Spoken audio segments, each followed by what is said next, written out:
Grant, I was quite surprised to see in the book the old AIDA, if you're an opera fan, or AIDA, or whatever however you say it, the AIDA buying journey, because that would be perceived by some people as very old-fashioned, and yet you say that is still relevant.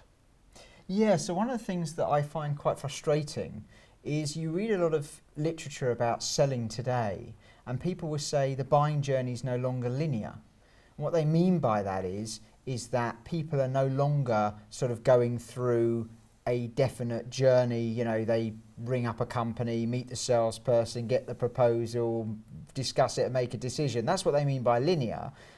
Because now people are all over the place. They go to a website, a blog, they might meet someone, they might go back to a video. So they're all over the place in their information gathering and everything else. And I accept that's perfectly true, but that's not, the buying journey isn't linear. So the AIDA acronym stands for attention, interest, desire and action. And that is still right, because essentially cognitively, human beings still need to know about something, get interested in it, then decide that they want it, and then take action. That process isn't going to change. They're not going to jump from, I'll take in action, oh, now I better find out about it. You know, that's not how it's going to work. So in terms of the buying journey, it's still linear.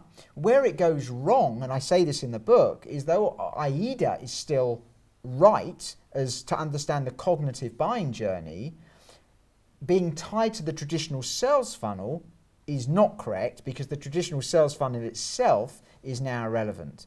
But to say the buying journey is not linear, it's just cognitively wrong. So would it be fair to say that perhaps the AIDA process, whilst it still exists, is now more under the control of the buyer than it used to be?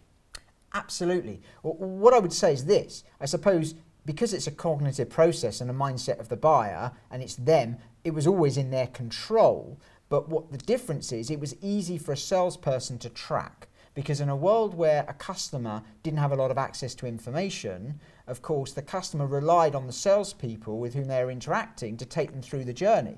So, and there might be 3 or 4 companies that you were looking at. So assuming you're in contact with most of those salespeople, the salesperson could kind of know where they are on the journey. I've had a meeting, I've sent a proposal, I'm doing this. So they kind of knew where they were in that AIDA process, and they linked that to the funnel.